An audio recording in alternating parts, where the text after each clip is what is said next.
Hey guys, we've got an exciting video today about investing in dividend stocks. I've heard people say that investing is for old people, it's for people in retirement, it's for people who are nearing retirement. And I tell you that I believe that that can't be further from the truth. So I've put together a video today that lays out 4 reasons why I believe that dividend investing is an essential part of any portfolio, regardless of age. So if you want to hear more about that, stay tuned.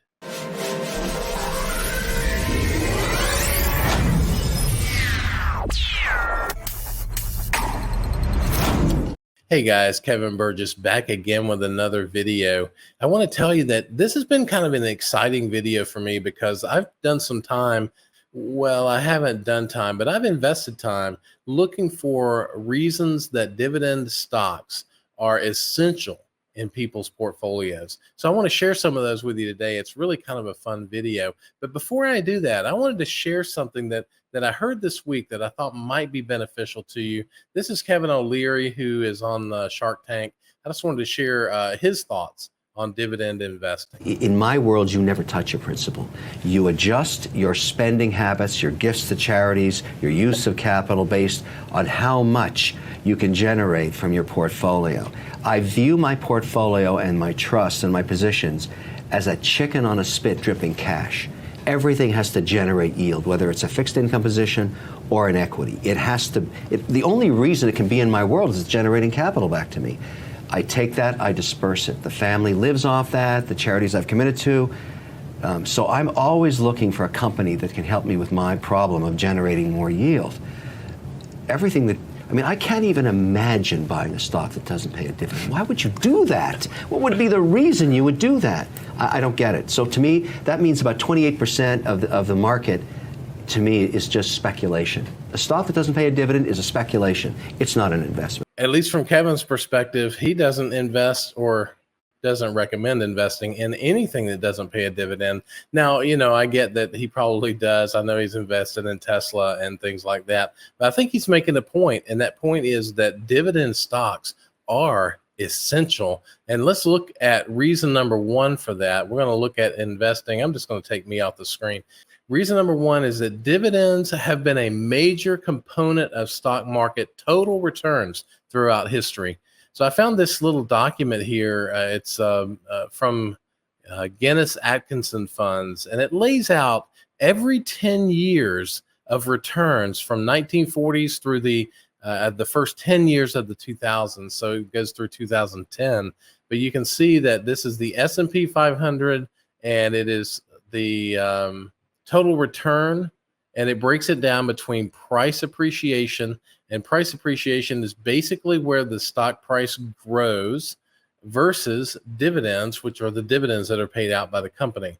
So let's take a look at this. In the 1940s, which was a long time ago, I give you that, the total return from 1940 to 1949 was that the S&P 500 grew by 143%. Of that, 34.8% was price appreciation, and 108% of that 143% was related to dividends. So the total return percentage that was accounted for by dividends was 75.7%. I think that's an exciting statistic. But you say, well, that's really old. And you would be right. That is really old. Let's take a look at the 1970s. 1970s went up by 77%. Only 17% of that was from price appreciation. 60% was from dividends. So 77% of the total return for the 1970s was related to dividends. Let's take a look at the last one on here, which is the 2000s. You can see that the total return from 2000 to 2009 was a negative 9% for the S&P 500. The price appreciation piece of that is a negative 24%. The dividends actually helped offset the negative from price appreciation. Now, some of my viewers may not have been alive even during that time frame, or maybe you were alive, you were just young. and didn't experience this. So in the 2000s, we had a couple of things going on at each end of that era. We had the dot-com bubble, which was in the early 2000s, actually around 2000 itself. And then we ended that decade with the great financial crisis. So we had on one end, stocks were really elevated, which would be around 2000. And on the other end, stocks were really depressed, which was around the great financial crisis. So overall, in that 10-year time frame, stocks had gone down by 9% down overall. The price appreciation actually was down 24%. And then dividends offset that by 15%. So the point is that dividends have played a key role in total return in the history of the stock market. So to say that dividends are not important and that we shouldn't invest in dividend paying stocks is really misleading, I think, by those who are touting that. Reason number two is that growing dividends are paid for holding stock. So what do I mean by that? You can see here on the left of this slide, I've got Lockheed Martin, which is my largest individual holding. You can see the dividends have grown up and to the right, which is what we like. My second holding here is Cummins, which again is growing up and to the right. And then none other than Johnson & Johnson is my number 3 holding. And then that is also growing up and to the right. So these are the kinds of dividends that we're looking for. But we're also looking for those dividends to be supported by the business. And that business, as you can see here with Lockheed Martin, their cash flows are growing. And also with Cummins, the cash flows are growing overall. They have had a dip here around the COVID area for various reasons. But at the end of the day, their cash flow is growing. Same with Johnson & Johnson. So what we're looking at here is that growing dividends are paid for holding the stock. So we are investing in businesses, some of the best businesses in the world. And those businesses are paying us as shareholders simply for holding their stock. What better way to make passive income than for a company, some of the best companies in the world, to pay us simply for holding their stock? So let's look at the next reason. Reason number 3 is that dividends make money while we sleep. So I think it was Warren Buffett who actually said, unless you find a way to make money while you're sleeping, then you will work until you die.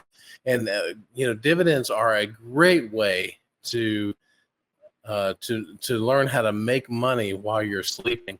So let's take a look at this chart one more time. This chart here, it kind of gives a sense for how I look at, from a paradigm, how I look at investments. So we've got individuals who are standing on stacks of cash. Each of these individuals, to me, are like an investment. So I have an investment, for instance, in Microsoft. You see that on the far right. I have an investment in Lockheed Martin. I have an investment in Cummins, an investment in Johnson & Johnson. So each of those investments, I envision them to be employees who are going out, making money for me through dividends and even through price appreciation, that are providing income so that I don't have to work for it. The companies are working for it. It is passive income, and it is money that I can make while I am sleeping or while I'm on vacation, which happens to be where I am leaving to. I am leaving tomorrow on a vacation to Egypt. I will be gone for about 12 to 14 days. I forget exactly how long it is. While I'm gone on vacation, my dividends are going to continue to roll in, and I'm going to continue to get hopefully price appreciation.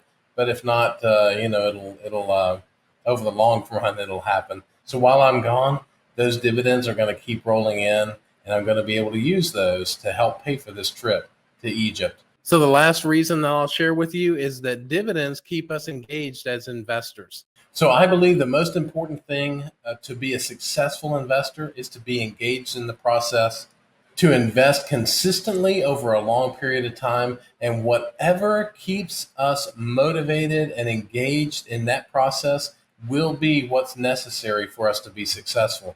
And for me, dividend investing is the way I stay engaged. I love getting those dividends every quarter. I love deciding where to reinvest those. Some I reinvest in the same company, some I reinvest in other companies that happen to be down, or even new investments that I have.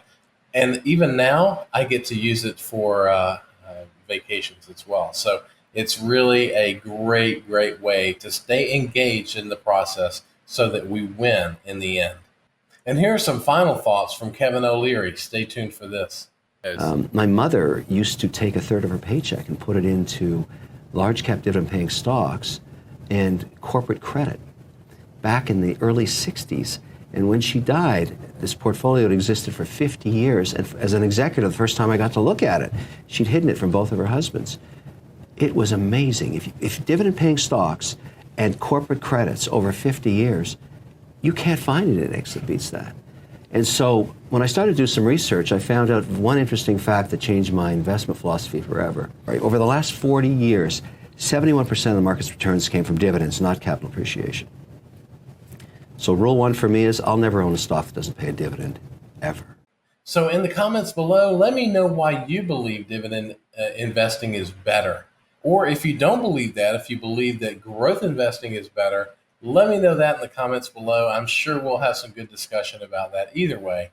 So I'm excited about that. I will see you guys on the next video, which will probably be about 2 weeks from now. So have a great 2 weeks, and I will see you on the next video.